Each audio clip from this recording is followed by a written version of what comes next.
Good afternoon, Bicol University. The university celebrates its 51st founding anniversary with the theme Burugkos, Burunyog sa Pag-andurog sa panahon ng Pandemya. This time of pandemic, the tireless work, bravery at the front lines is an inspiration to the community. In support to the unwavering efforts, values, and heroic deeds of the frontliners, everyone has its way of serving others in these most trying times. BUNUs respond and take the call and continue to make initiatives to extend assistance during this time of pandemic. Distribution of relief packs, initiation of advocacy through making their own personalized protective equipment, project launch in the barangay level are just some of the initiatives given by the alumni. Bicol University community takes pride to alumni who have selfless ways and motives to assist frontliners and extending help to others in these most trying times.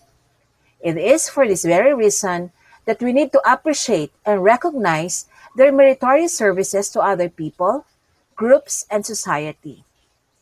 Hence, today formally features their efforts, and virtual awards and recognition to our dearest alumni will commence. To start with our program, let us have the invocation and Philippine National Anthem.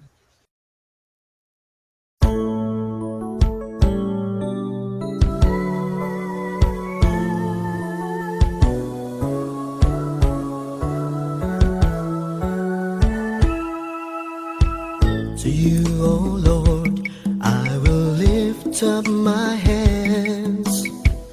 I trust in you everything I have.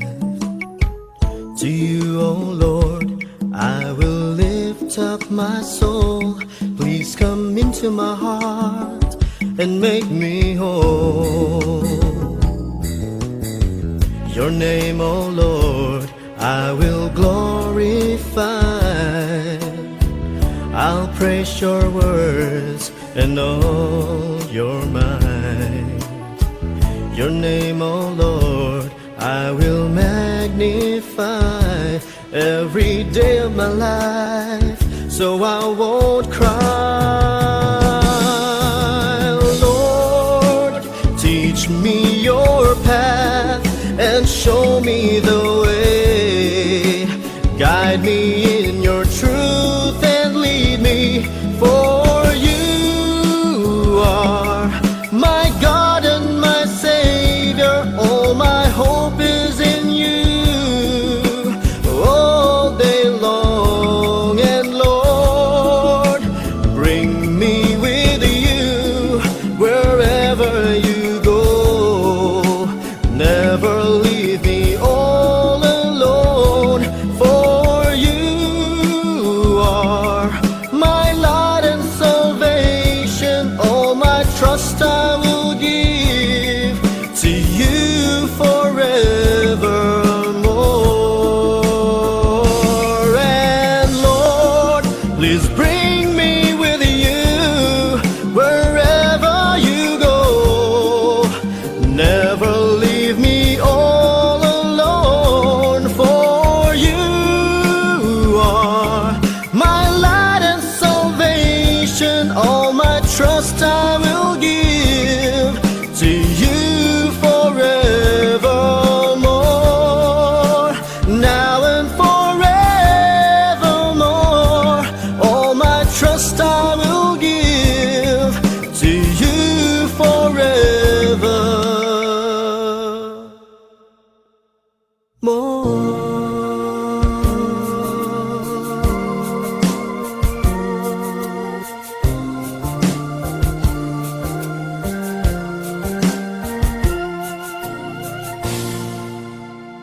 Bayang magiliw, perlas ng silanganan, alab ng puso, sa dibdib mo'y buhay.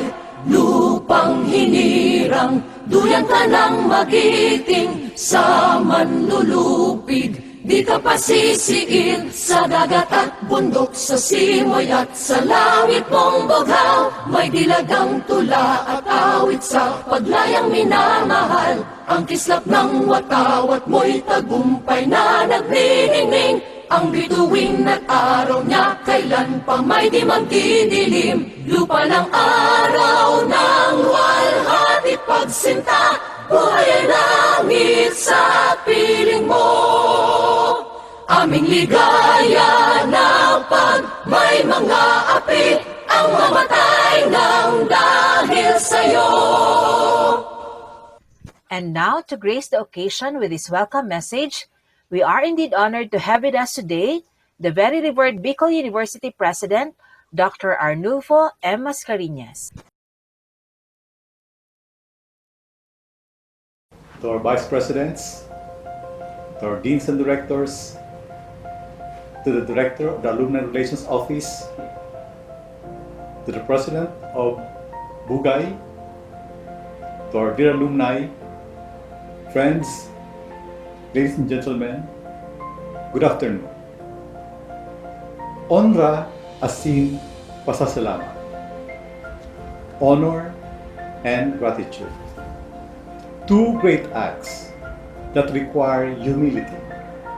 For when we are grateful, we acknowledge that we can never achieve anything without the others.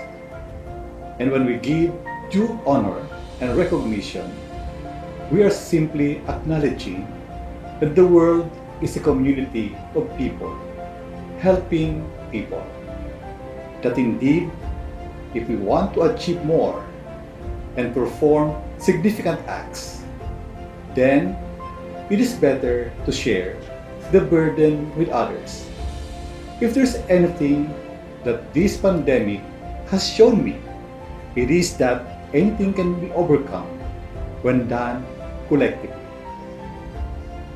In the few weeks after the lockdown, resulting from the spread of COVID-19, our alumni frontliners from all sectors and the rest of the community have been bearing the weight of this pandemic as we continually fight an unseen enemy. But as a socially responsive university, we cannot let this biggest fight go on without helping in whatever way we can. Hence, we started our COVID-19 initiatives, which we even documented in a video. These timely COVID-19 initiatives of Bicol University would not have been made possible without the strong support of our alumni. They are the very reason why we have dedicated this day to honor them and express our unending gratitude to the continued support in all the endeavors of Bicol University, most especially the help they have extended in responding to the needs brought by these pandemic times. I have said this many times, but I will never get tired of saying them again. The strength of a university is doubly magnified through the strength and love of its alumni. Onra, asin, pasasalamat. We raise our hearts to you, my dear alumni, in an unending gratitude for not forgetting your alma mater, for treating Bicol University as your second home, and for glorifying your God through service and compassion. Now, more than ever, with a program that we have launched on Tabang's Pag-adal for our dear students, we need your help once again. But there are plenty of days for this still. For today, let the honor and gratitude from your Bicol University family be the only moment you remember for this day and the rest of your lives. Thank you, our dear alumni. Thank you, our beloved frontliners. Know that in your journey, as we heal as one, Bicol University family, our thoughts of honors, gratitude, and prayers will always be with you. Good afternoon.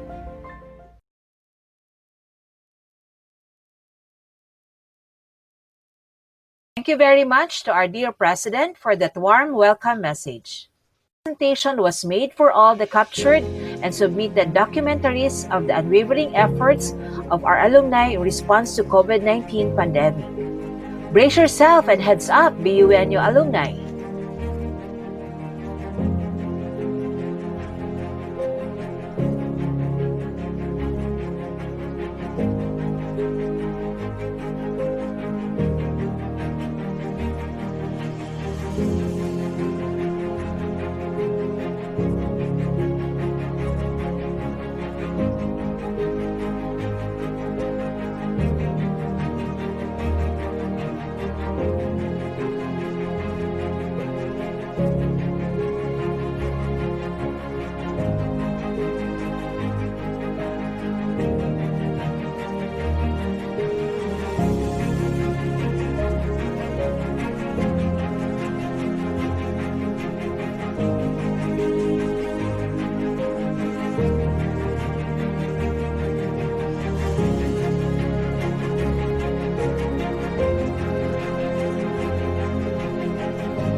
And now let us move on to the awarding of certificates to all the alumni who made a difference this time of pandemic. Digital certificates were made to all submitted documents with the following criteria: a Bicol University alumnus, an alumni batch or association, a unit college coordinator who exemplifies outstanding service to the community beyond the call of duty, and heroic performance with a strong spirit of volunteerism among the frontliners leading the country's battle against COVID-19. The citation reads, Bicol University Alumni Relations Office, Legazpi City, Certificate of Appreciation or Certificate of Commendation is hereby awarded to the name of awardee in grateful acknowledgement of her dedication, commitment, and unwavering effort extended to frontliners this time of COVID-19 pandemic. Given during the BU 51st founding anniversary with the theme Burugkos, Burunyog sa Pag-andurog sa panahon ng Pandemya on September 25, 2020 at Bicol University, Legazpi City. Signed, Dr. Charina J. Cipcon, Director, Bicol University Alumni Relations Office, and Dr. Arnulfo M. Mascareñas, SUC President 4. And now, May I present to you the awardees in each category.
Point in time, a message of gratitude will be given to us by the Bicol University General Alumni Association Incorporated President. Let us all welcome Professor Edgar S. Barameda. Hello, fellow alumni of the Bicol University. On behalf of the Bicol University General Alumni Association Incorporated, allow us to extend our greetings and express our congratulatory message to the Alumni Relations Office of the Bicol University, headed by Dr. Charina J. Cipcon, the ARO Director, for coming up with this project, the Onra asin Pasasalamat sa alumni to appreciate and recognize the unwavering efforts of our alumni to support our frontliners who are risking their lives in fighting COVID-19.